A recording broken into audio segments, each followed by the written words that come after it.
In 2024, our Belize Watch team sat down with Deetra Gillett, a researcher and historian, and she spoke about growing up in the United States of America as a Belizean. She shared what fueled her passion for history and traced her ancestry in the Belize River Valley. We will have a look back at that conversation after this break to hear from our partners. National Institute of Culture and History, the Barry, Seafront Inn, Del Martin, and National Gas Company.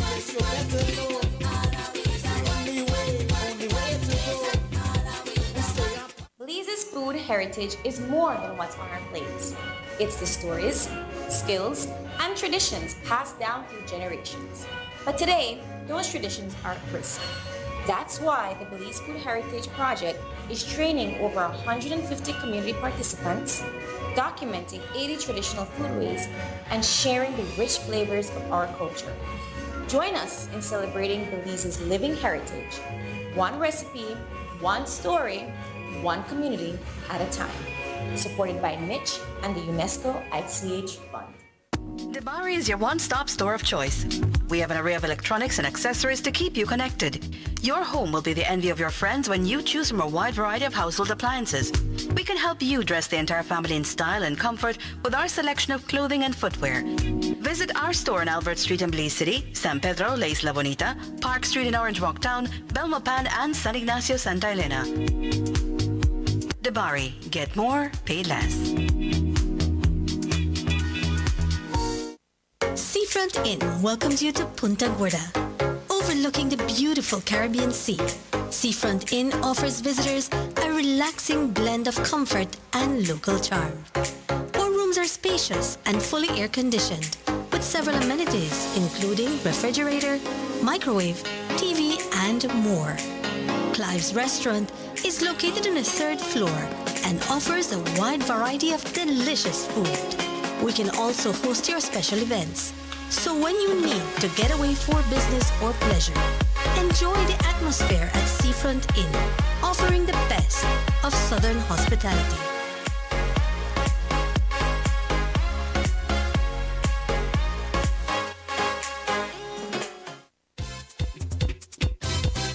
Celebration time.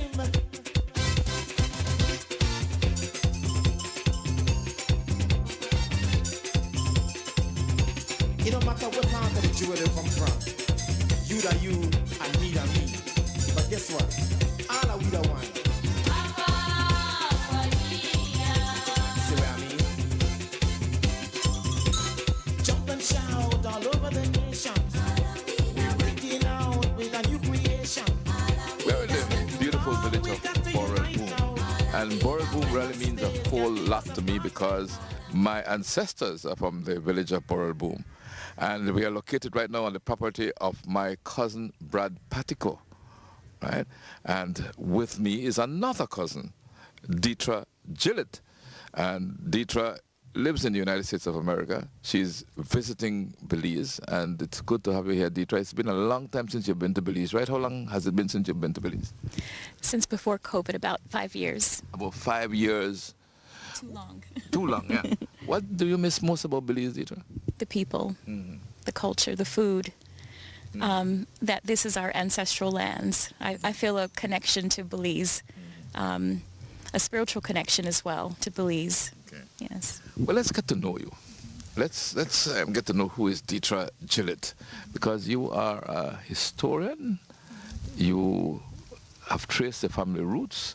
You're an activist when it comes to culture and so many other things. But let's get to know the person, Deetra. Who is Deetra? You were born where? And let's start there. Thank you. Okay. I was born in Los Angeles, California, to Belizean parents. My mom is from Orange Walk, but her mother was from a town called London, or a little village called London. But her grandparents were from Boral Boom. And then my father was born in Belize City, but he has roots with Gallon Jug, in addition to Crooked Tree. But essentially our ancestors all came from Boral Boom. And growing up, tell me what it was like growing up in the United States and being a Belizean origin. You know, growing up in the United States, I was mentioning with cousin Brad, speaking Creole was something that was looked down upon. It was viewed as broken English, or if you had a certain accent, we were told to pronounce words a certain way.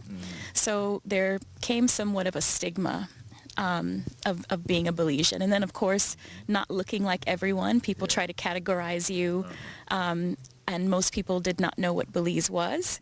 So all of that has a lot to do with my passion for our history and being very proud of letting people know who we are as Belizean. For my education in the States, but as far as a historian, all over the world. All over the world, yes. Now, what awakened that passion for history in you? There had to have been some. Was it from your a little girl, or something happened that awakened that passion? How was that awakened? From a little girl, I was blessed with a grandaunt who was a school teacher in Belize, and she was also good friends with Mr. Leo Bradley. So that grandaunt encouraged me to go to the library, do research, but she also liked to talk a lot. And what we would do for literally hours on end, we would walk in the States whenever she would come visit Los Angeles, and she would just tell me about the history. And as a child, I would imagine, what time was like growing up in her times. And then she would share little details with me that she was shared by her ancestors. And as I got older, I started to look into these things. And sure enough, some of the things she shared with me were accurate, down to dates. I also had a great-grandmother who had the gift of looking at someone and could just tell you by your looks what family you came from. And then she would just read off the family tree. And as a child, I thought that was like a superpower. But she just had a very good memory, and very, very keen and discerning person. So I always wanted to be able to do that and essentially connect us as people, as Belizeans. Now, talking about family tree and the ability your mom had, I think you may have gotten some of that ability, right? Because I'm about to ask you now. We are related, but how? Tell me how it came about. So we both are related on the Gillett side. Okay. You are almost identical to my father in your looks. I descend from Henry Gillett. Henry was born in Boom, but his dad was from Boom as well, Levi Gillett. But Levi Gillett moved to Crooked Tree, and he married Catherine Tillett. So most of the Gillett's most of the Gillett's in Crooked Tree descend from Levi Gillett, but the Gilletts were in Boom first. And you descend from Frederick Gillett. Levi and Henry were two cousins. Okay. Yes. And Frederick was cousin, right? Yes, Frederick was a cousin. Of Leroy. Actually, not Henry, of Levi. He and Levi were cousins. Okay. George Gillett was Levi's dad, and Frederick Gillett, his dad was, forgive me. I'm not looking at the tree right now. How did Pinkards get into this story? So the Pinkards, Charles Pinkard, came to the area of Boom with a Confederate of the same name. Okay. And I actually have their ship passage record. And Charles Pinkard came with a son. And one of his sons married a Gillett.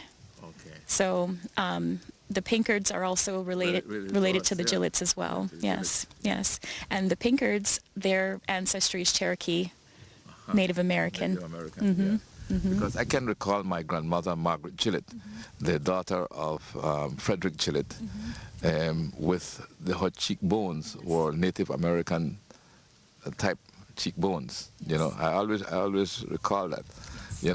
I can see her picture right now, as I look at it. My Aunt Minna as well, had that same type of a look, because they were Gillett, like I said, and the Pinkards were involved with the Gilletts. Yes.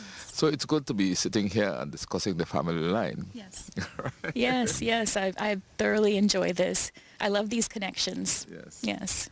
And it's great really to connect with you, because I didn't know you. It's thanks to Brad's I got to know you, and to understand how closely related we are.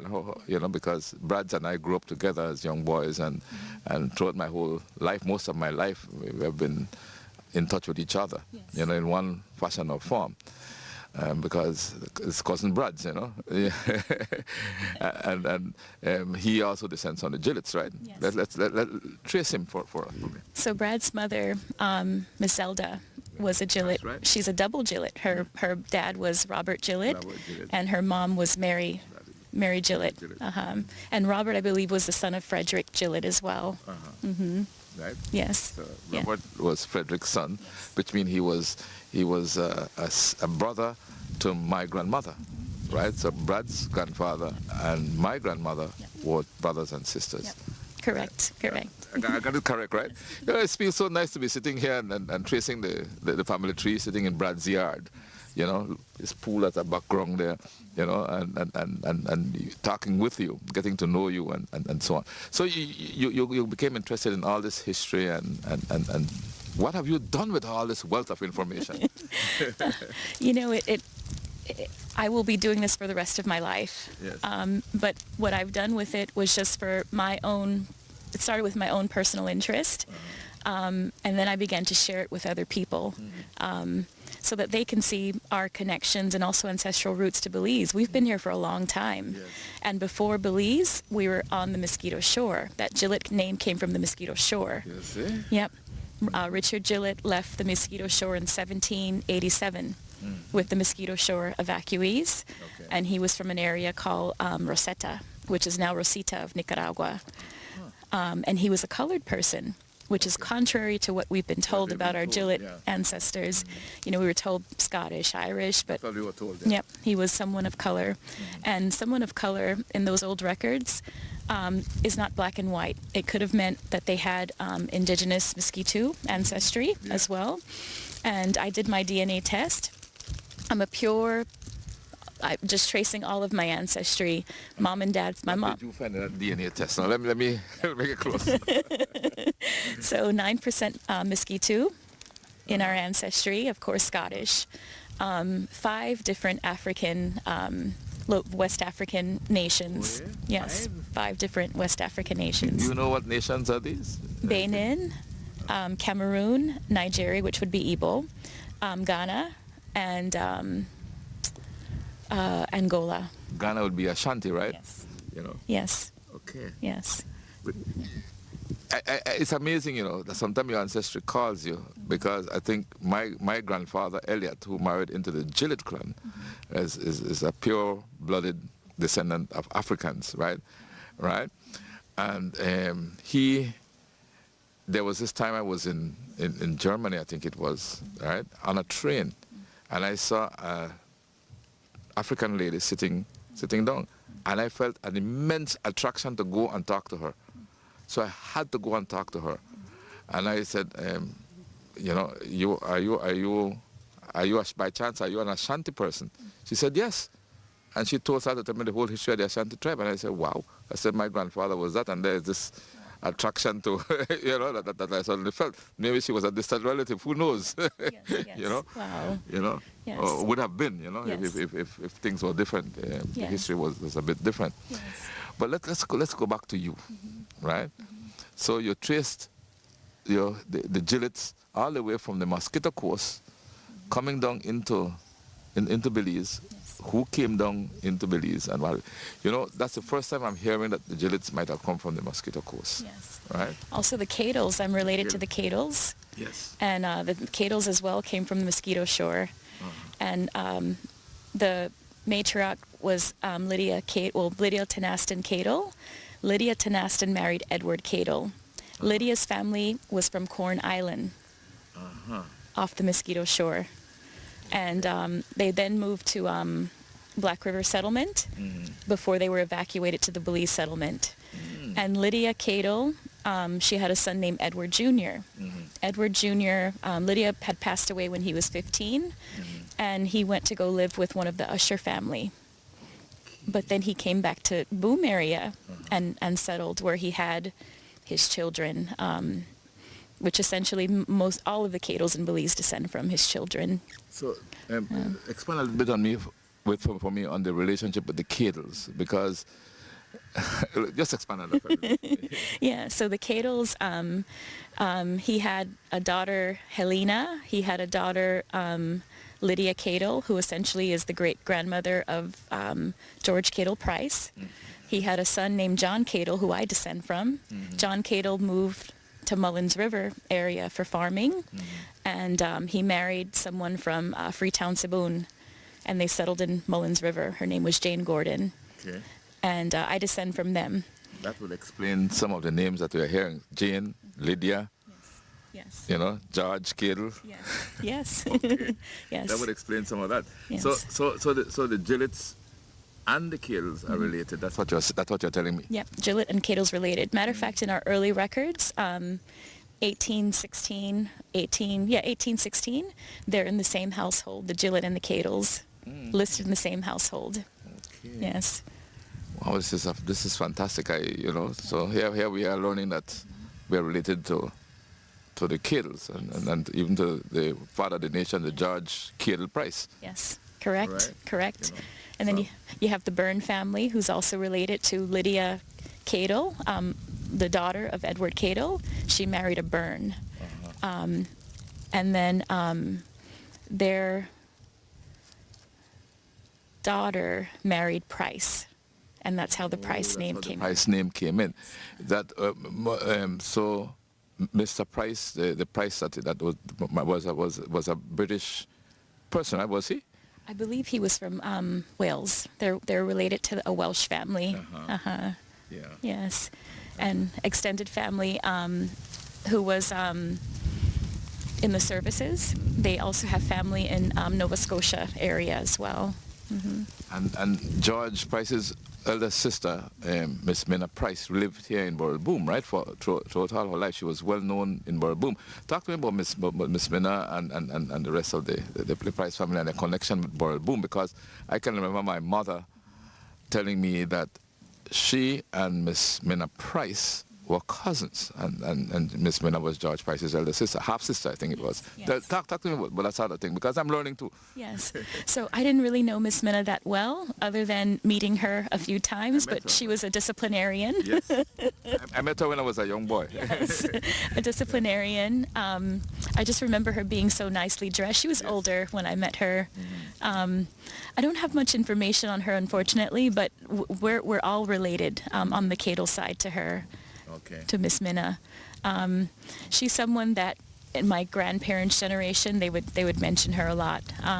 But although she was a disciplinarian, she had a kind heart. She always had food and would share her food with people that would come and visit, as most boomerangs do. Yeah. Very, very welcoming and generous. Yeah. And as you say that, I can remember now growing up with around some of the Cadles when I was a little boy, and of course I lost that when my mother picked us up and took us to Honduras, but I can remember as a little boy growing up with around the Cadles, around the Gillets, and that sort of thing. Yes, yes. So my Cadle family, Horace Cadle, he was born in Boom. That's my great-grandfather. And his mother was a Kerr. The Kerrs are also in Yes, Boom. that's what I understand about the Kerr. Go ahead. Yeah, so his grandmother was a Smith. And Robert Gillett, his mother was Margaret Smith as well. So Margaret Smith and Louisa Smith were two sisters. Louisa Smith is the mother of the Kerr family in Boom. So we're all related. Yes. And how did Margaret Gillett, you said Margaret Gillett was Frederick Gillett's daughter, but I was told that by my mother we were related to some Smiths, but I didn't know the connection, I couldn't remember the connection. Yep. No, you're telling me. So Margaret Smith would have been Frederick's mom. Mom. That's right. That's what I heard. that's the way it is. Yes. I have a picture of her I could share with you. Please share those pictures. You have them here? On my phone, I'll share it with you. Please share those pictures with us, because, here I'm sitting doing a Belize Watch with you as my cousin, wanting to know about your life and everything. We haven't spoken about this before. Let's just establish that this is the first time I'm learning all of this from you, because this is the first time we're talking. And before the show, I remember we had another talk, and I said, don't tell me about what we're going to talk about on the show, just let me learn while you're saying it. So I'm learning from you. But I have to commend you. You did all this research, Deidre. Tell me how you went about doing all this research, and what else is so exciting that I need to know. What I wanted to know was who our founding fathers were. In American history, we learn of George Washington. We learn of Abraham Lincoln. I wanted to know who was in Belize. Who were these people? I wanted to know their full stories. I wanted to know who voted to defend Belize, who voted to evacuate. Okay. So what I did was I profiled people, essentially pulling vital records, baptismal records, marriage records, if I could locate court records on these individuals, land records. I found quite a bit of information through Lloyd's of London, the ship records, because most of their vessels were insured through Lloyd's of London. And there's some very good information there as well. And through Ancestry as well, connecting to extended family. A lot of people have images or some sort of tangible item from our ancestors. One of our Burrell, we're related to the Burrells. So, Burrell Boom, right? Yep. Burrells, yeah. So James Gillett and Susan Burrell are we'd all descend from them, those two, James Gillett and Susan Burrell. Okay. Yep. So one of our one of our family members in Canada, she's a Burrell. She has a embroidered pillowcase from Susan Burrell's wedding. Wow. Yes. It's historic. It's historic, and in pristine condition. They have maintained it. That's historic. Yes. So, as I mentioned earlier, I've gotten a lot of records overseas. Jamaica has a lot of our records from the Mosquito Shore. Britain has a lot of our records as well. And you went through all these records, Deidre? Yes, 19 years I've been doing 19 years. Yes. The research. Research. Wow. It's a passion. I love it so much, and I'm never gonna stop. So we keep on learning. We keep learning. Yeah, I'm fascinated with people, and I'm fascinated with the connections. And as I said, I've profiled our founding fathers. I wanted to know where these people came from. Yeah. What was their why? Why did they come to Belize? Why did they decide to settle here? And for the Baymen, obviously, they were merchants. They were here to make money. For the enslaved, they were not here by choice. You know, they were forced. They were brought here. Yeah, they were brought here, yes. I wanted to know their stories as much as possible. And then we have the Mosquito Shore evacuees. So in 1787, there was between 400 to 700 people in the Belize settlement, mostly enslaved. Yeah. With that Mosquito Shore evacuation, the settlement swelled. The evacuees numbered, there's two reports. One says 2,207.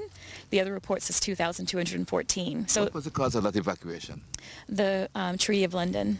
Okay. So that was the 14th of July, 1786, Treaty of London. Was that the treaty that gave the Mosquito Coast to Nicaragua and the Bay Islands to Honduras, and the agreement that they would just settle in Belize, that the British would just settle in Belize? Is that same agreement? A little bit earlier. This one was This one's earlier. earlier. Okay. So the Mosquito Shores were earlier than the Roatan evacuation. Yes. Okay. Yep.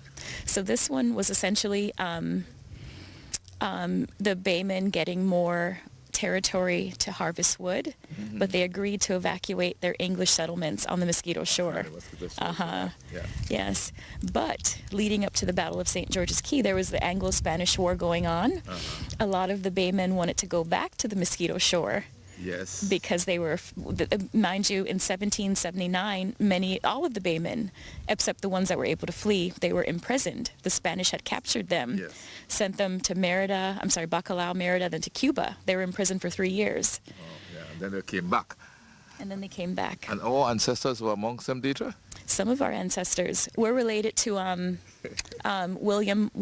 Captain William White. We are? Yes. What is that? So Captain William White, I found out through records that he was a mulatto man. Okay. He owned a works near 8 Mile, and his wife was, his children became the matriarchs to the Wade family, the Tillett family, and the Gabriel family of Belize. Yes. So we are Belize and Belize and Belize from the old Baymen days. So we could trace our ancestry right up to the Baymen. Yes. Yes, we have been here, and not just the Baymen.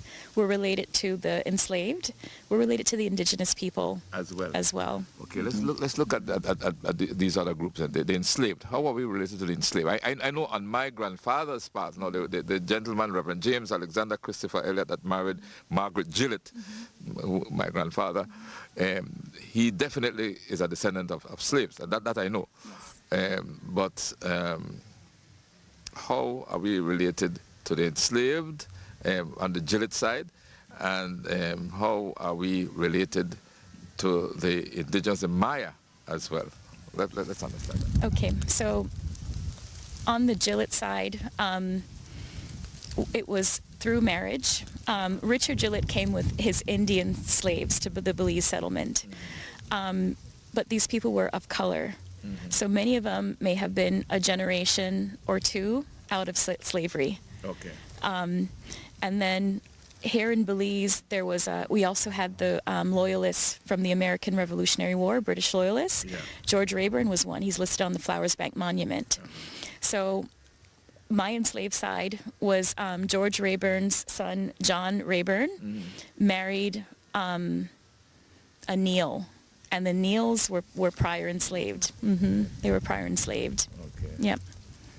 So we are related to the enslaved. That's what you're saying. Yes. The people that were actually slaves in the then colony of British Honduras, Yes. right? Yes. So we are related to them. We are. Yes. We are related to the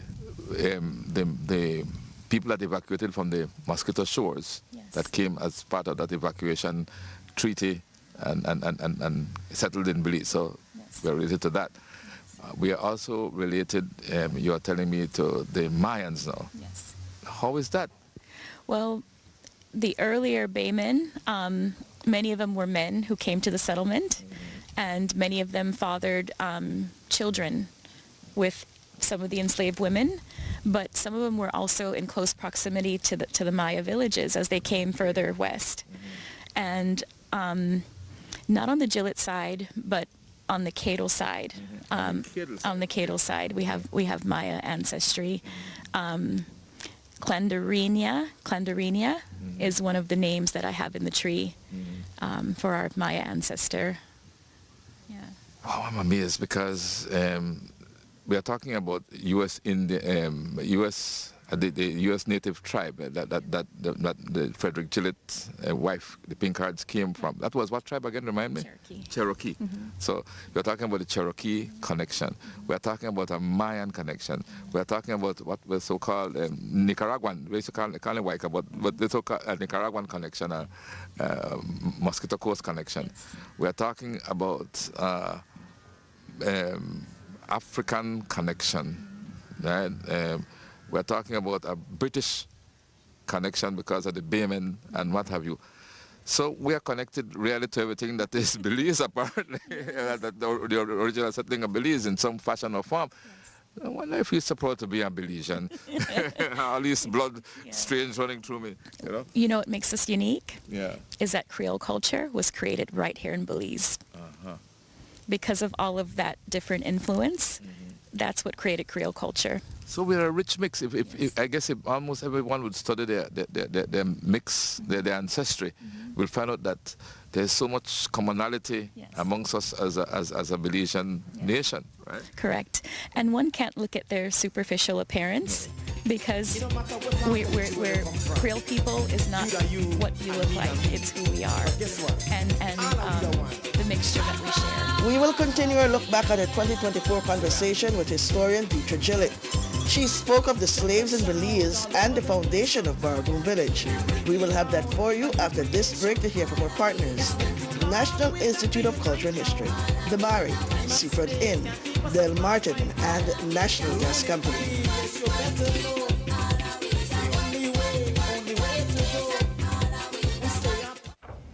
Welcome to the digital era, the Institute of Archaeology's online ticketing system. Purchasing your park tickets just got easier.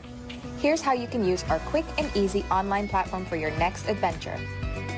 Go to nichebelize.org and select Purchase Park Tickets. Scroll through our 13 available archaeological reserves and select your ticket type, age, and date of your next adventure. Make sure to read up on the amenities available on site. Then, press Purchase Site Ticket. View your cart and fill in your billing information, and the rest is easy. Pay through your preferred method and place your order. Be sure to check your email for your tickets. Now you're set. Visit any of the 13 sites with ease. For more information, call us at 822-2106 or email us at revenueassistant@nichepolice.org.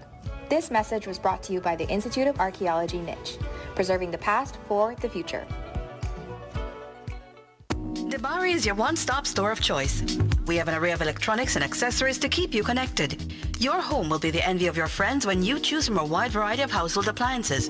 We can help you dress the entire family in style and comfort with our selection of clothing and footwear. Visit our store in Albert Street in Belize City, San Pedro, La Isla Bonita, Park Street in Orange Walk Town, Belmopan, and San Ignacio, Santa Elena. Debari, get more, pay less. Seafront Inn welcomes you to Punta Gorda, overlooking the beautiful Caribbean Sea. Seafront Inn offers visitors a relaxing blend of comfort and local charm. Our rooms are spacious and fully air-conditioned, with several amenities including refrigerator, microwave, TV, and more. Clive's Restaurant is located on the 3rd floor and offers a wide variety of delicious food. We can also host your special events. So when you need to get away for business or pleasure, enjoy the atmosphere at Seafront Inn, offering the best of Southern hospitality.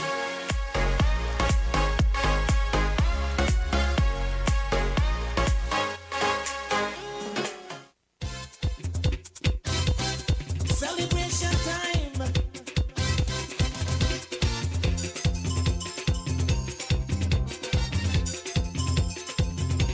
It don't matter what part of the jewelry come from. You da you and me da me. But guess what? All are we the one. See what I mean? Jump and shout all over the nation. We're breaking out with a new creation. So I have 7% Yucatec Maya, 9% Miskitu.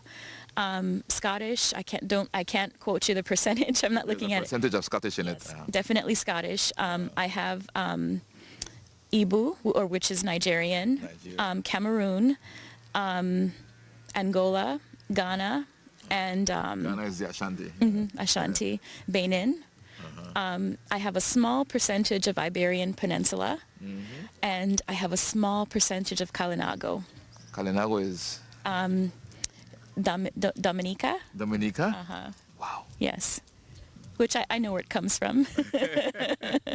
Yes, I have a Diaz family who are from Honduras. Oh, Diaz? Diaz. You mean you're related to Ava Diaz? I'm just kidding. Ava Diaz is our producer, but you have some Diaz. Yes. Santos is my uncle.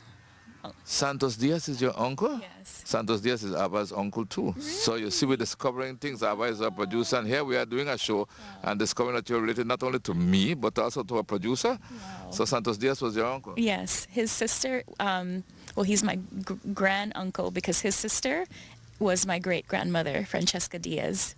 Yes. You see? Yes.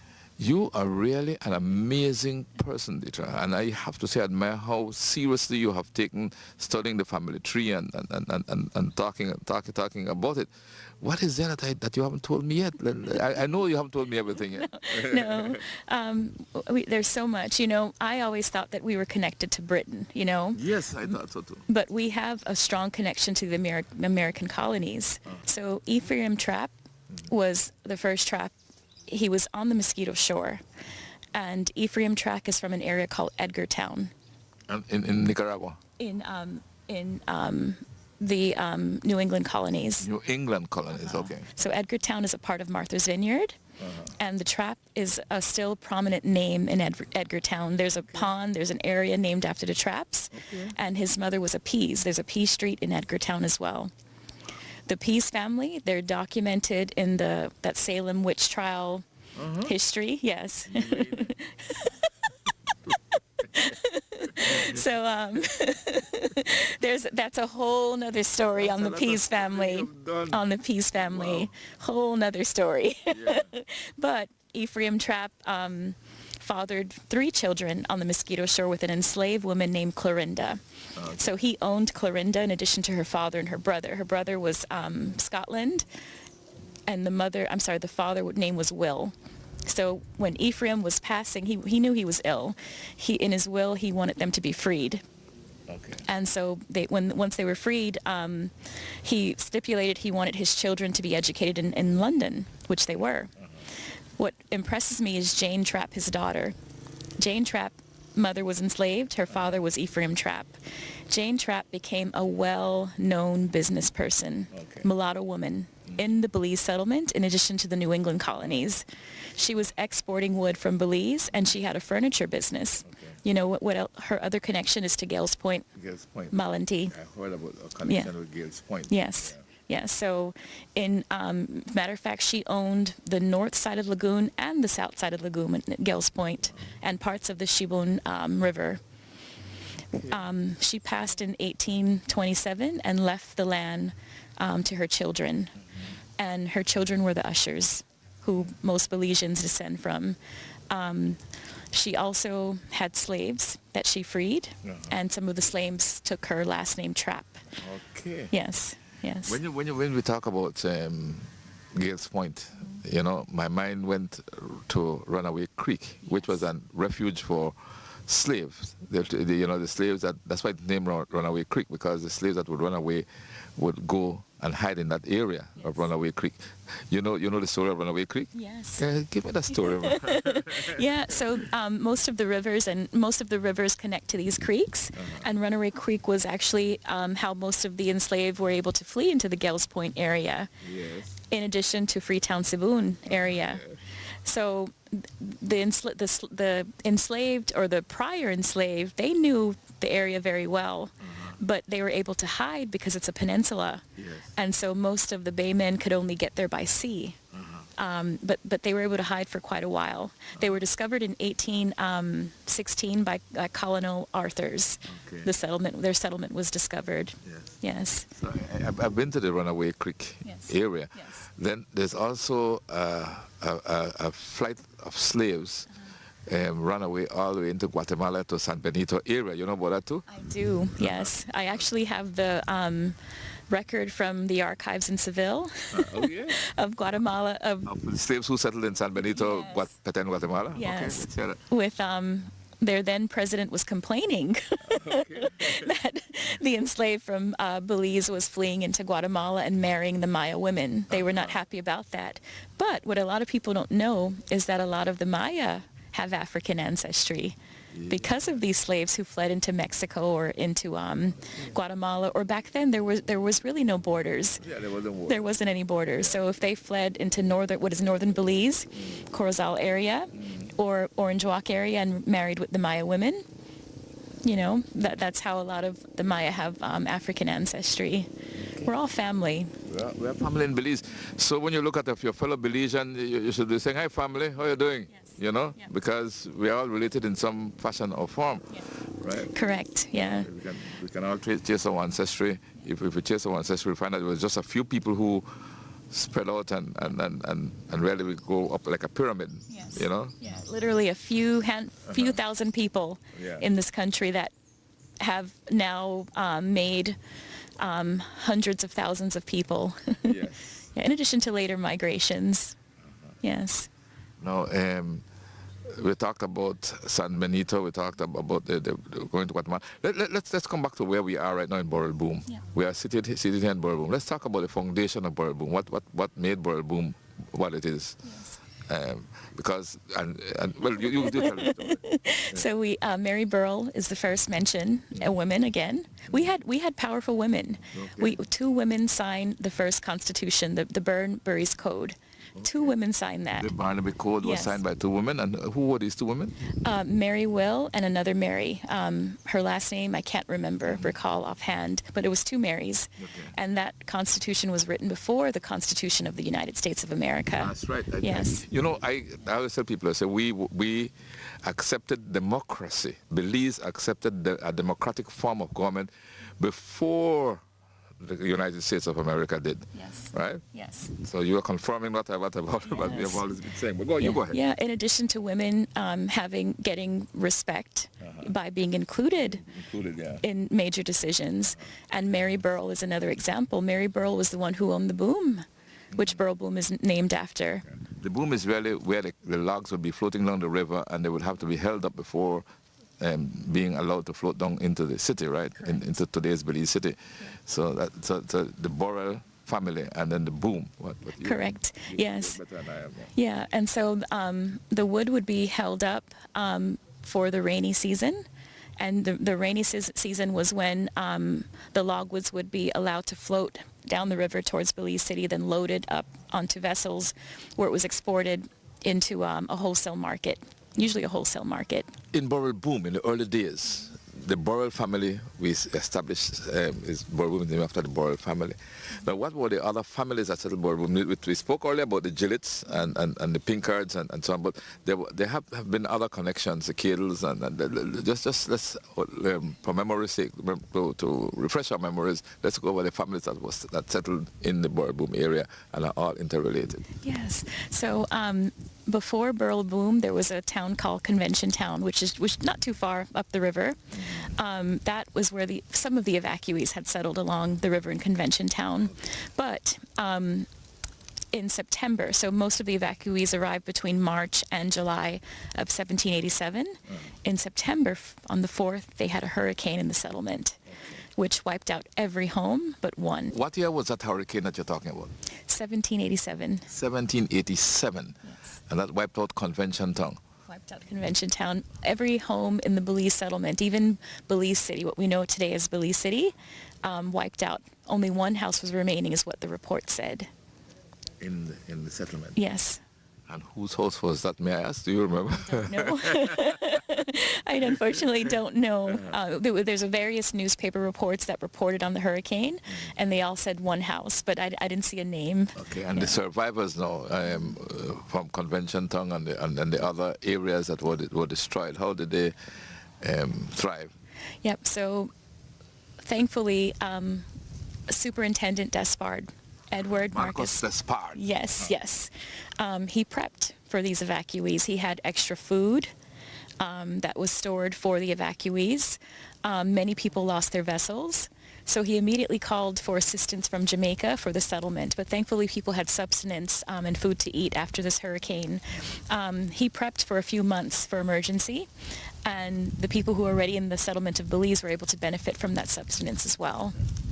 I think maybe we should establish here that at that time every settlement was on the banks of the Belize River, because that was the main artery. There were no roads, so everything was along the banks of the river. Am I right in that? That is correct.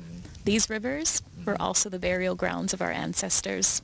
Okay. Right by the Black Orchid Resort is a burial ground of the Cadle, Byrne, Faber, and Quilter families.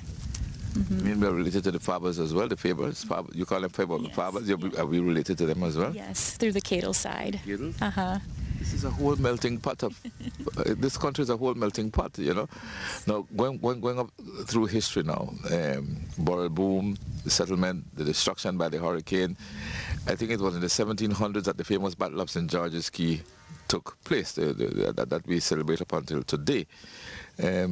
What do you know of the Battle of St. George's Key? Yes.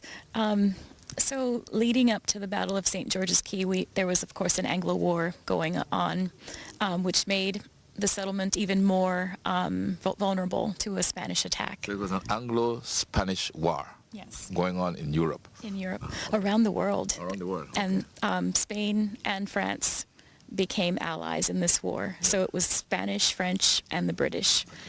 Belize was not officially a British colony, but because we were Anglo or English speaking, it was considered a British settlement. Was it the name of the settlement in the Bay of Honduras? Yes, sir.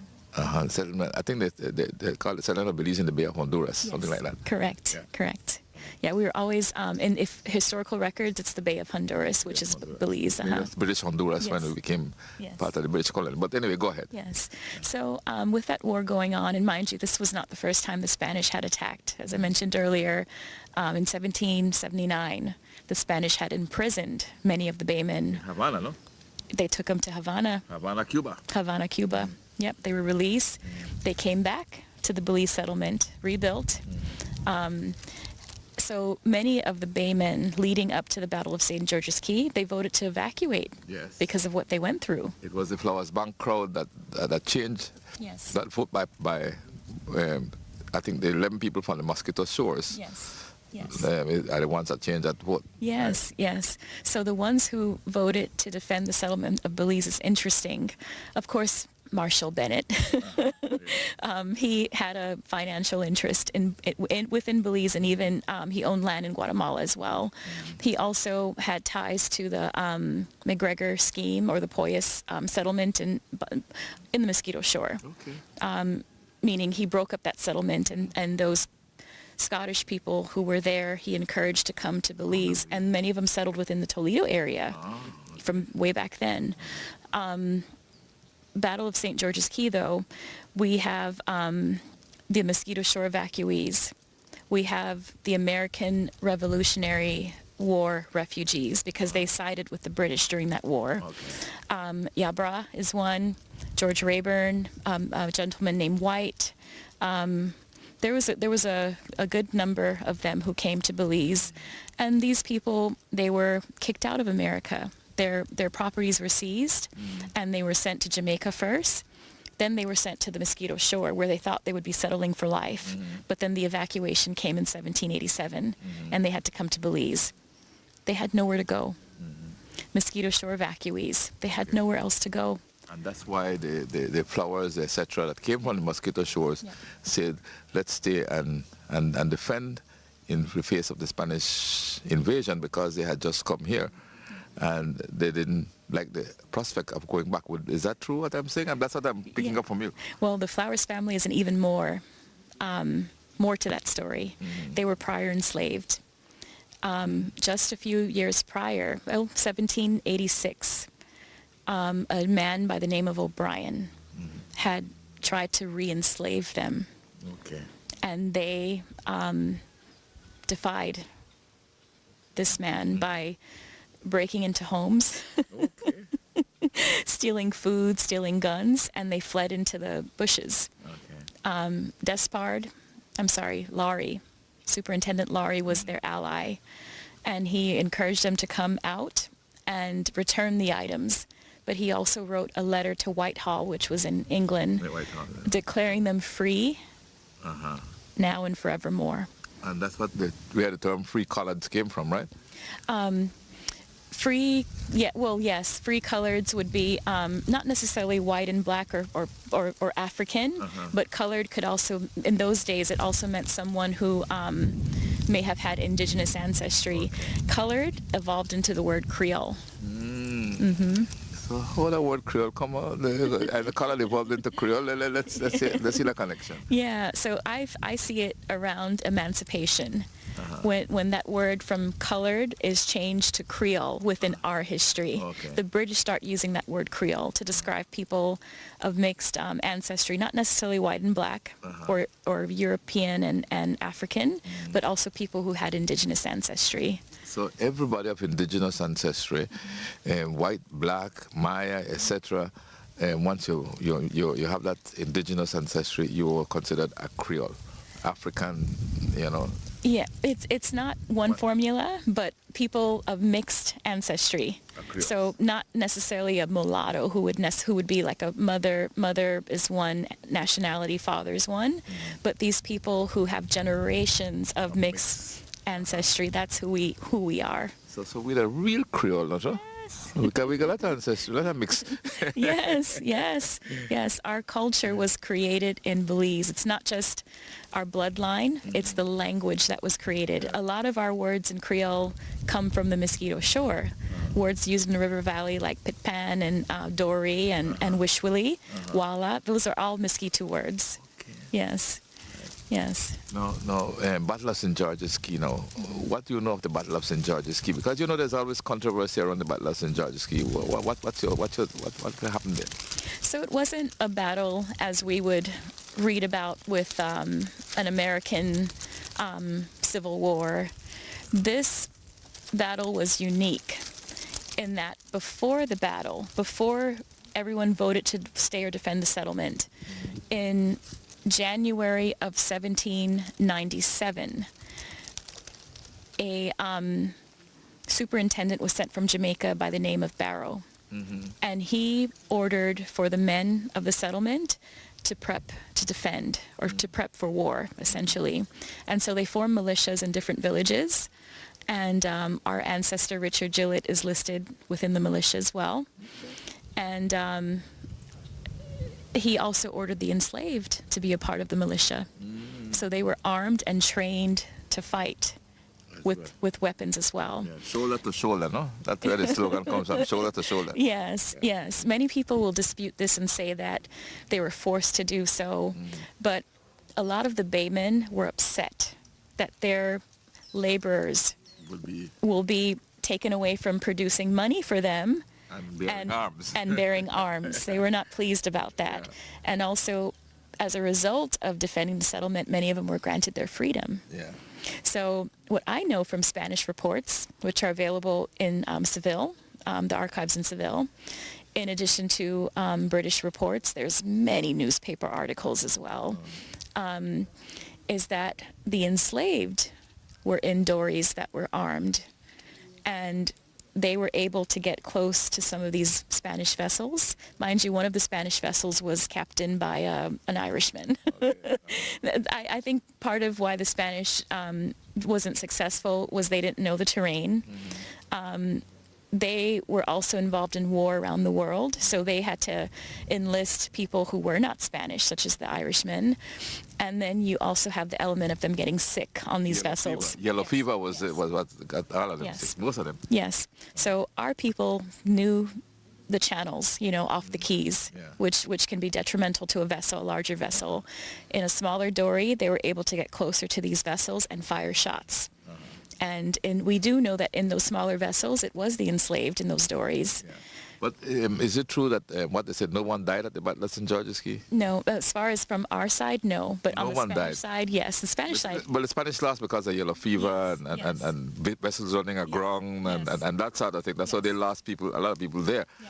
But no one was really lost because of an actual shooting incident or anything like that, even though there were shots fired, but no one actually was lost. Is that so? Yeah, the Spanish even noted that they were not able to fire efficiently because of the close proximity of these small dories. Boats, and we know that the enslaved were on those dories. Yes. Yeah. Yes. But there was no such thing as fighting in the streets of Belize town and that sort of thing that we were told as kids and so on. No. So the Battle of St. George's Key really is, to me, and you correct me if I'm wrong, marked really the biggest significance of it. It was the last attempt on the part of Spain to the Spanish to take over Belize. Correct. Right? That is their last attempt. The last attempt. A very important date in our history and a date which we celebrate up until today. Yes, sir. Yes. Very important. And I think how I appreciate it is seeing the names of our ancestors who had a part in fighting for Belize. Who were our ancestors that were prepared to lay down their lives that could have been Battle of St. George's Key? Who were our ancestors? You have the Usher family and Mr. Harold Usher. We are related to the Ushers as well, you're telling me? We're related to the Ushers as well. Good, go ahead. So Mr. Harold Usher, who I adore, he's in Canada, one of our family. He has records from the battle, and I've also done my research. But there were two boats, the Juba and the William, that the Usher family owned. And according to some of the records, they had just came back to the settlement because they were merchants. And they armed their boats to help essentially deter these Spanish ships from coming closer to St. George's Key. There was a blockage at the main channel too, Yes. right? Yes. By them, they actually blocked the main channel. Yes. So before the Battle of St. George's Key, the inhabitants burnt down every single house on St. George's Key to prevent the Spanish from setting up a fort there. Yes. Lose the water. Yes. So they Yes. scorch earth, no? Yes. Yes. And everyone from St. George's Key were on the Belize, in the Belize settlement at the time. There was a unanimous determination to defend the Belize, and I think that's what we should celebrate, our Belizeanness in unanimously joining forces to defend what is ours. Yes, Right. correct. I agree. Gillette, Gabrielle. Paslow is a tricky figure in history. Tell me why you say a tricky figure? Well, he arrived in the Belize settlement at the age of 26. He's from Wexford, Ireland. He did have a wife who was Larissa, right? a colored wife, but in some court records there was mistreatment of some of his slaves, his enslaved. So that part, is disheartening, but that unfortunately was, not minimizing it, but that was common, with people being mistreated. That is part of our history. Paslow was someone who he even had a fort set up on his property. Yes. And then he had some cannons, 2 cannons on top of his roof. Yes. And said if the Spanish had got into the town, he would use those cannons. Yep. And someone said that he used to fire those cannons every now and then, Yes. right? I've heard that too. You heard that too? Yes, yes. We have another brilliant historian who I hope he doesn't mind me mentioning his name. I'll just say Mr. Clark, who's also our family from Which Clark is that? George Clark. George? Uh-huh. Is our family too? He's related to son Gillette and Cadle. Oh my goodness. This is frightening. This is frightening. And go ahead. I knew George very well. I adore him. A very Jorge. Yep, Jorge. He's a historian as well. He probably has the largest collection of anything Belizean, including images. He has a picture. He just sent me a picture of the cannon of Paslow's cannon. Yep, so I'll share with you. Yes. We will have the final segment of our look back at our conversation with historian and researcher Dietrich Gillett. We step aside to hear from our partners: National Institute of Culture and History, The Barry, Seafront Inn, Del Martin, and the National Gas Company.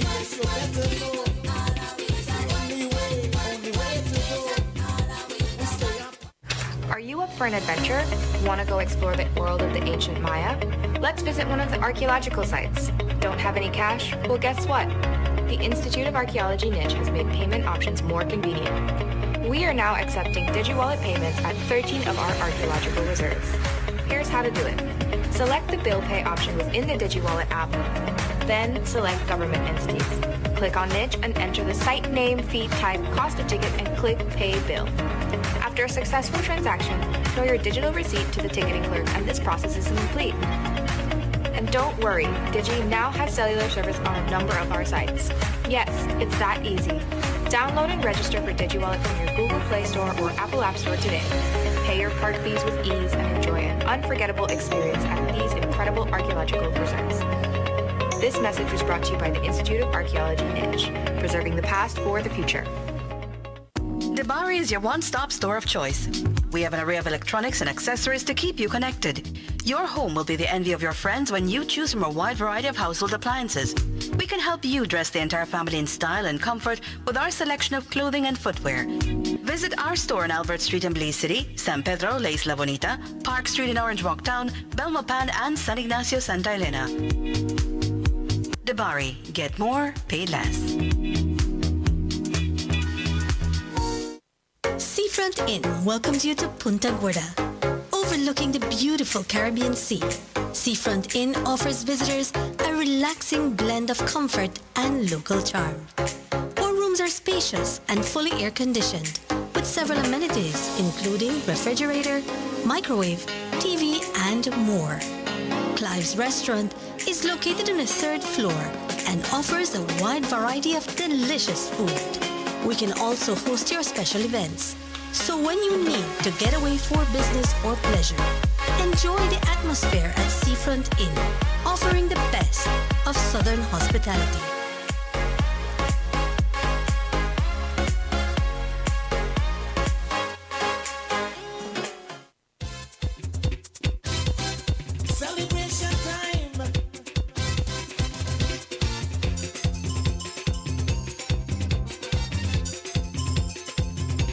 It don't matter what part of the jewel they come from. You that you and me. But guess what? All are we the one. See what I mean? Jump and shout all over the nation. We're breaking out with a new creation. Amazing how,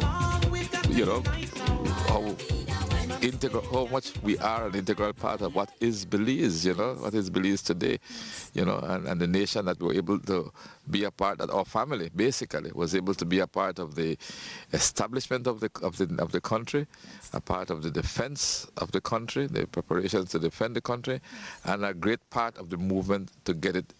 The Barnaby Code, you talk about the Barnaby Code, you talk about the becoming a British colony. We were part of that as well. Yes. And we were also a part of the independence of Belize, which was led by Father of the Nation, Right Honorable George Price, yes. Who you just established that relationship with, that is there. So it's amazing. We're learning a whole lot today, Deetra. I must say I should have known you before so you could tell me clarify all these things in my mind. Well, you know quite a lot. Another thing which I've had the privilege of being blessed with this week is our Bruckdown music. Yes. Drumming was something that was discouraged in the settlement. Yeah. So our ancestors found a creative way to create music. What was that? The donkey jawbone, spoon, washboard. That whole Bruckdown come into being, yeah. Yep. So it's not just the language, us as people, our mixture, but our music as well. Mm-hmm. And that's something that we need to preserve. Well, going up through the history of Belize was settled. Yes, we come from that original set of people that settled Belize, but and from all angles, from the Mosquito Coast, from the British, we are all connected. But there were others who settled Belize as well, running away from wars. For example, the Guerra de Castas. Yes. Then when slavery was ended, there were the East Indians and the Chinese who wanted as indentured servants. Yes. It will be a whole show. We'll have to do several of these shows to trace all the makeup of Belize. Then there were the Maya, of course, were here long before. Yeah. Because there's evidence in the Mayan cities that we have in our jungles. Yes. And then there was a recent wave of Mayans that entered from Guatemala, the Alta Verapaz area in Guatemala. Yeah. The Kekchi, right, and so on. So. And all that make up Belize, the Guerra de Castas. Yes. Now, and our Garifuna brothers and sisters. And our Garifuna brothers and sisters. You cannot forget our Garifuna brothers and sisters. The most prominent music, culture, and everything is that of our Garifuna brothers and sisters. They are the ones that came seeking. Mm-hmm. It's a whole story, and it's so amazing, the story of what makes up Belize, and makes us who we are as a people. It is so rich, and I think it's a story that needs to be explored and told. We don't tell the story of Belize enough, a country a people that we can be proud to be. I'm so proud to call myself a Belizean. I could go off all day, but how proud I am to be a Belizean, right? And I know you feel the same way as well. Now going into I like to take a little bit of the Guerra de Castas, the caste war that happened over in Mexico in the Yucatan, where and Quintana Roo states of Mexico, where the Mayans said that this cross told them to eliminate everything that was Mayan, half Mayan, Maya and Spanish, mestizo, and Spanish. Yeah, talk to me about that. Yes, so Marcos Canul was a warrior who's celebrated by many of the Maya, but very true. I also look at the Maya perspective. They were defying colonialism. That's right, for the Spaniards. For the Spaniards, yep. And the Spaniards also would segregate people based upon their admixtures, and they were treating the Maya very poorly. So that was a resistance from the Maya, which I totally agree with. But back then there were really no established borders with our northern district and our western districts.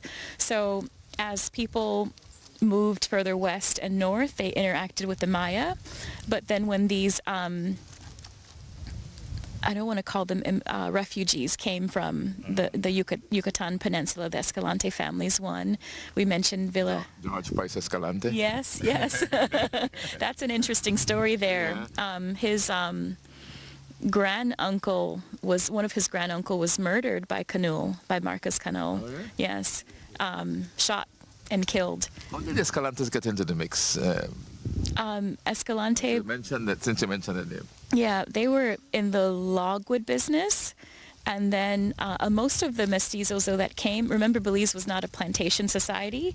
We were a logwood mahogany society, or even turtlers. We had people who would catch turtles and export them to England and other places for the meat and the shells. But it was those mestizo refugees, most of them were wealthy.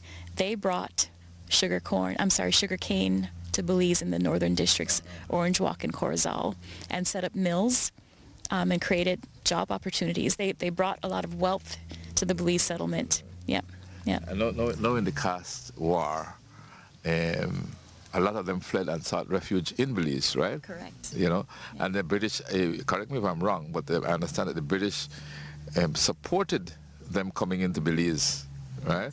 Yeah, the British supported the so-called they were runaways by the Spaniards or refugees by the Spaniards. Right? That is correct. And just from a historical standpoint, I believe the British supported them because they brought revenue to the colony. This was after running. Yes. Brought their goods and what have you. Yep. They brought revenue.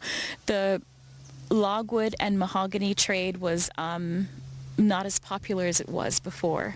So they brought a new business, a new commerce into the country with them. Yes. You know the story, you talk about Marcos Canul, you know the northern story, he's considered a hero in northern Belize because he rose up against the colonialism and the double standards that existed at the time.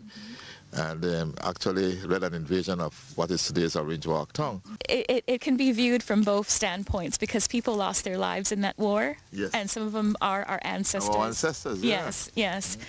But from the Maya standpoint, I understand the fight, you know. Yeah, I understand why they did it too. Yeah. I understand why they did it. Yeah, but they did not see the borders as we did. Yeah. You know, meaning the British or our settlement, we defined borders. The Maya, they didn't have borders. They would come and go into various areas, but it was considered their territory as well.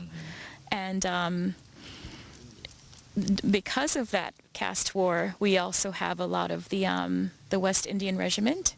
We have ancestors who began to come from Jamaica and Barbados as officers to help protect the borders, and a fort was set up in Orange Walk to do so. One in Corozal as well. In Corozal as well. Yeah. Yep. So that's a later migration of our, ancestors from Jamaica and Barbados. Yeah. Okay. So the whole of Belize has been affected. Really, it's one country. Basically, we have there's a common thread running through Belize from Corozal right down to Punta Gorda, Dangriga. All our districts have something in common, right? And I think it is true to say that what is today's territory of Belize was never occupied by Spain. Is that true?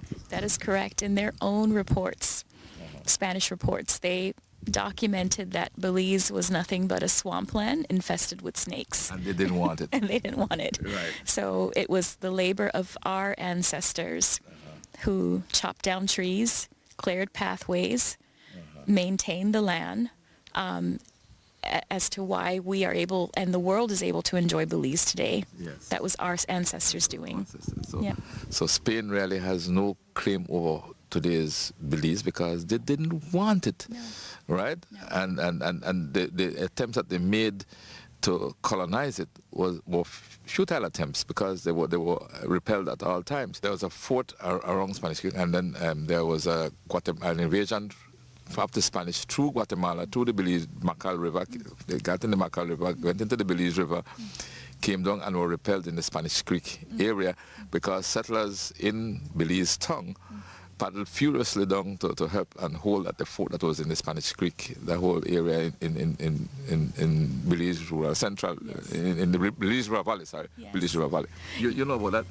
I do. I'm going to go back to the Maya. So we talk about our Battle of St. George's Key and defending Belize once and for all. But I believe we should also give credit to the Yucatec Maya because they also repelled the Spanish. Indian Church in the Orange Walk district and that area, but then go ahead. Yes, so defending Belize was not just Creole people. The Maya defended Belize as well. Yes. Of what we know today as modern day Belize. Yeah, they protected as far down as the Tipu area. You have the Mopan, and then up north is the Yucatec, who defended our northern boundaries and western boundaries. But what I admire about the Yucatec Maya, or both Maya groups, is that the Yucatec do not see a border to the Yucatec Maya on the Mexican side, or what we would say is a Mexican side. It's all one. It's all one. It's all one. Yep. Spanish lookout on the Belize River, which is today a big Mennonite settlement. Yes. That the area is called that because of this. It was a lookout point, right? Was it? That is correct. Spanish lookout, where the Mennonites are today, was a lookout point. Correct. Yes. For the forces that were coming down the river in that invasion that was repelled at the fort, which was in the Belize. The Belize, not far from where we are. River Valley. Belize River Valley.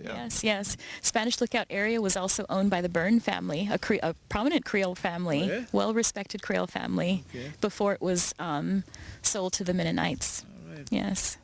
No, I'm curious now. Since I have you here, in my case now, no, sorry guys, but I want to dig in a bit more since I've heard such a big family that we have.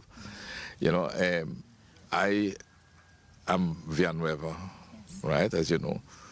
I was told that my ancestors, I think, came from Mexico because I have met Mexican cousins and so on when I've been over in Mexico, and we have traced the ancestry to over there, the Villanueva side of it. I was also told that my grandfather came from Mexico, I guess, during the caste war, my great-grandfather, during the caste war, and settled at Key Chapel, and because they were running, and that's why San Pedro is where it is today, because at the point of Hamburgers Key and not at in the highlands of Hamburgers Key, because they were running away from the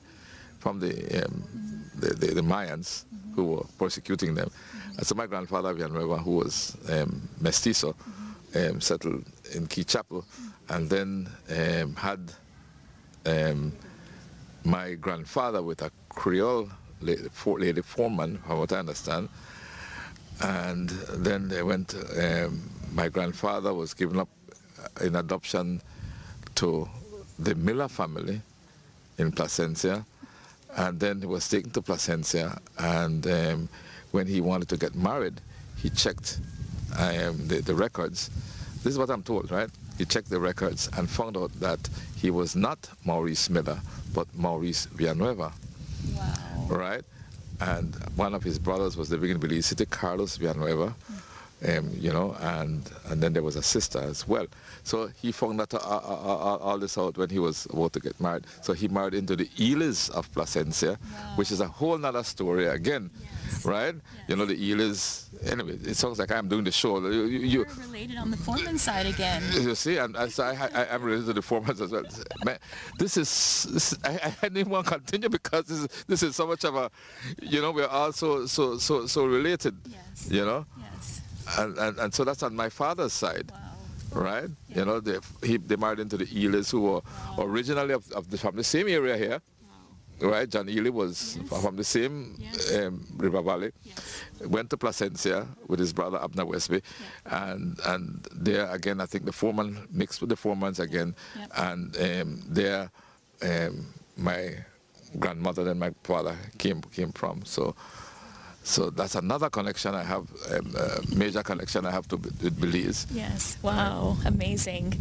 Yeah, the Foreman family, very known not only in southern Belize, but many people know the Foremans on Ambergris Key. Yes.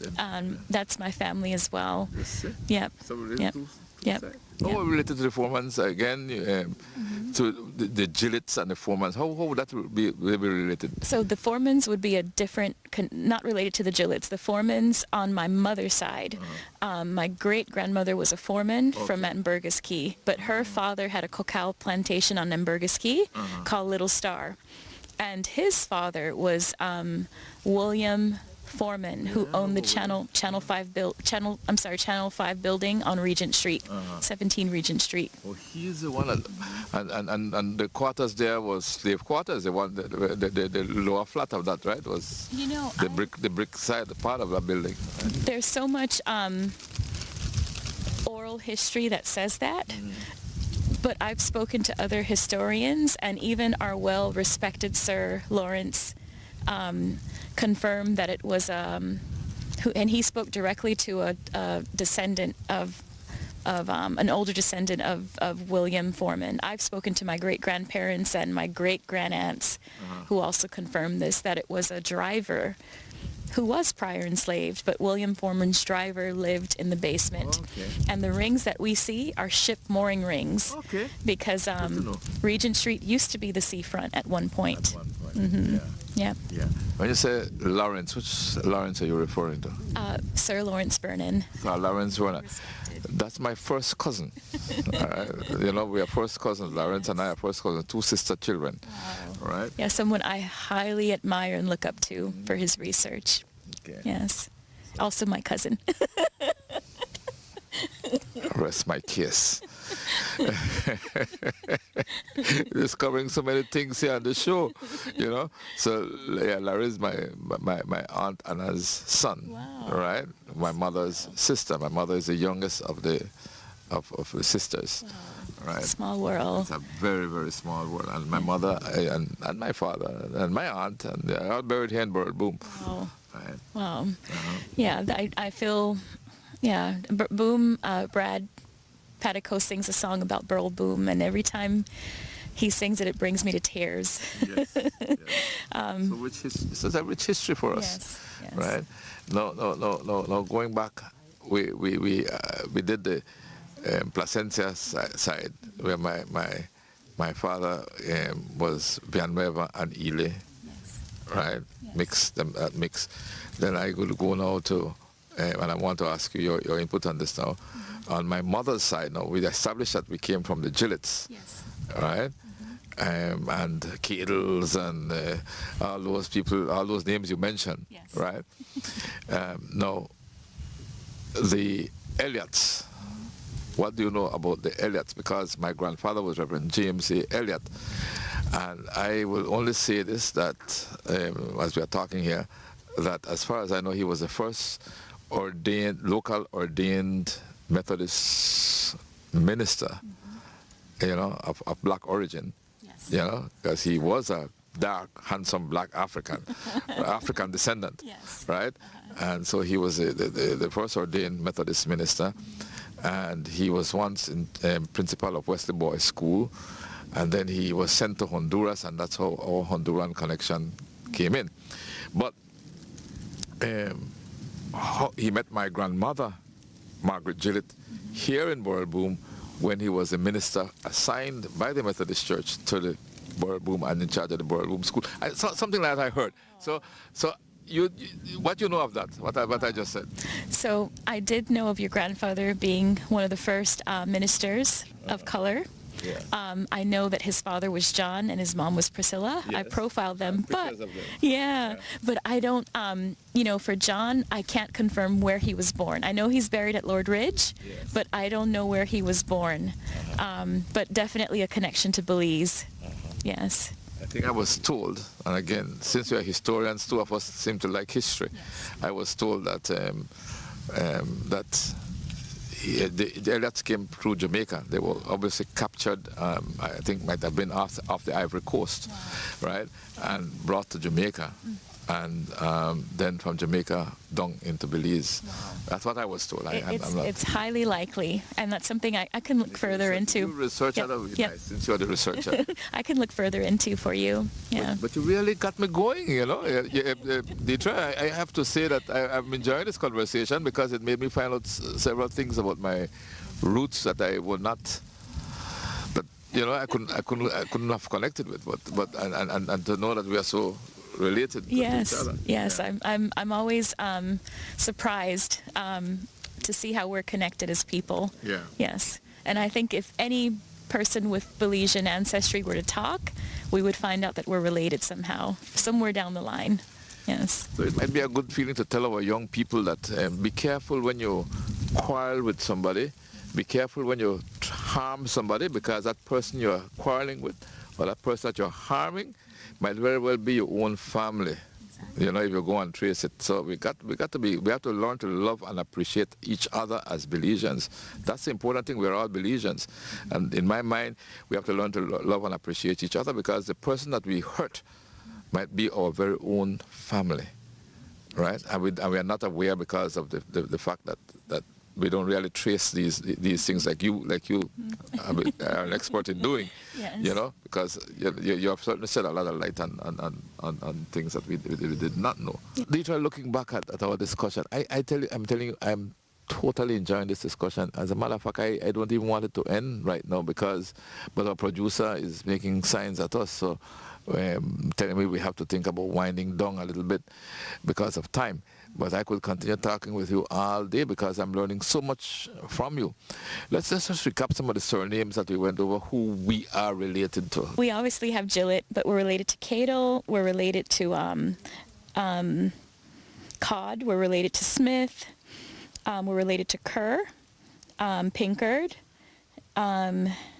Reyes, we're related to the Reyes. Reyes? Yes. As well? That's a Spanish name. Yes. We're related to Hulse. Hulse is in the tree. We're related to, I mentioned Burrell, Susan Burrell, and Mary Burrell is her descendant. And Tillett, we're a misconception with a lot of, even our older generation, they would say that the Tillett, Gillett, Crawford, Wade are associated with Crooked Tree, yes, but going back to our early history, we had Captain Tillett, William Tillett, who was from London. He was actually an immigrant of bondage that was extradited from London from the age of 14, and he essentially took up, he was a paid privateer to intercept ships during the American Revolutionary War. So he was paid to intercept ships bringing supplies to America by the British. But later on, he was a merchant, bringing supplies to the Belize settlement. And he married someone named Mary White. Mary White was the daughter of that same Captain William White we mentioned earlier, who was a mulatto man. He married her, and all the Tillets of Tilletton or Crooked Tree descend from Captain William White Captain William Tillett and Mary White. Yes. And then you have the Gillets. Gillets were not in Crooked Tree first. They were in Convention Town. And they went to Crooked Tree. They were in Burrell Boom first, and then they went to Crooked Tree. Around 1881, Levi Gillett married Catherine Tillett, and that's where most of the Gillets of Crooked Tree descend from. But we did have some marriages with Gillett and Tillett prior, but they were not in Crooked Tree. They were in this area in Boom, Bermudian Landing, Isabella Bank. They weren't in Crooked Tree yet. And then the Pinkards. And then the Pinkards came later on. The Pinkards came right after the Civil War in America. Married into the Gillets as well. And the Pinkards again have that Cherokee ancestry. Yeah. Yes. Yeah, I'm told that we have Pinkard and Gillett. That's where Frederick married into the Pinkard. Yes. Sorry if I'm not mistaken. Yeah. Yes, that's correct. That is correct. We have Frederick. Yes. And then of course Lamanal is associated with the Banner family. Banner family as well were evacuees of the Mosquito Shore. Crawford family. Crooked Tree, or next to Crooked Tree, is an area called Revenge. And Yeah, or Revenge Lagoon too. Revenge Lagoon. So that's where George Rayburn, who was the British loyalist refugee of the American Revolutionary War, he purchased 20,000 acres in that area, and he was a bricklayer. His ranking in the American Revolutionary War was drummer and fifer. He was a drummer and fifer. So you have people fighting in the American War as well. Yes, but he was a musician. A drummer and fifer, his ranking in the war. And all the Rayburns descend from him. And he's also listed on the Flowers Bank Monument. He's one of the white men listed on the Flowers Bank Monument who voted with the Flowers family to defend Belize. We have Flowers Bank, which of course is associated with the Flowers family. We have the Dawson family who came from the Mosquito Shore as well. And all these people are related, you said? We're related to them, yes. Yes. That's massive. maybe that's... Yes. That's... And some of it is through marriage, you know? Yeah, through marriage. Yes, but yes, we're all... There's a connection. There's a connection, yes. Yes. Well, you made me scared of taking my DNA because there's so much mixture that would be coming out. Yeah, I for me it's fun. I like to see. I've profiled it, but I like to see that confirmation. Yes, I think it's something. I said that like this, being scared, but well, I'm not scared of it, you know. Yes. But it's amazing. I learned a whole lot from you today, Nitra. Thank you. Right. Thank you. You know, is there anything I did not ask you that you think you'd like to say? No, I think we covered quite a bit. That'll be for another conversation. Promise me we'll have another conversation again, Of course. where we can look more in depth at maybe different angles of Belizean history. Today we just touched lightly on some of them. This was mostly a personal getting to know ourselves show, really. That's what it was. You know, getting to establish who we are, where we come from. Yes. You know. I'm very grateful to Mr. Brad Patico and his wife Michelle for allowing us the space to do this interview as well. Yes. Right under the coconut tree. Right under the coconut tree, yes, Right? yes. In front of his pond. With his crocodile. Crocodile in there, right? Well, because this has been a great experience, you know, it's important to know of your past. I always say that we should really study our past, you know, and by knowing our past, we feel very proud of who we are, because I can establish my past. I know who I am. I know who I'm related to. I know where I come from. I know that I'm a Belizean 100%, right? And it's important to know these things, you know. So, and it's good to know the history of our country, how we got from where we were to where we are. So the knowledge of our past really lets us appreciate our present, right? And I often struggle and try to promote that we should increase our discussions on our past so that we can understand our present as to where we are today. We are one people in this country, right? The Belizean people. Knowing our past is important, because if we don't know our past, we're destined to repeat the past. Yeah. And I also think, for me, it's a form of gratitude towards our ancestors and their sacrifices for our existence today. Yeah. And whether someone has ancestral ties to Belize or not, if they're here benefiting from Belize, the beauty of Belize, those ancestors should be thanked for their sacrifices as well. Yes. Yeah. Most beautiful country in the world, and a country filled with love. And so when you see your fellow Belizean, you say, I love you, because it could very well be your distant cousin or your distant relative, you know. So let's treat each other with love, and let's choose to love. And you know, at our station, whenever we end a show, we will always end it with Belize and beyond. Thanks for choosing love.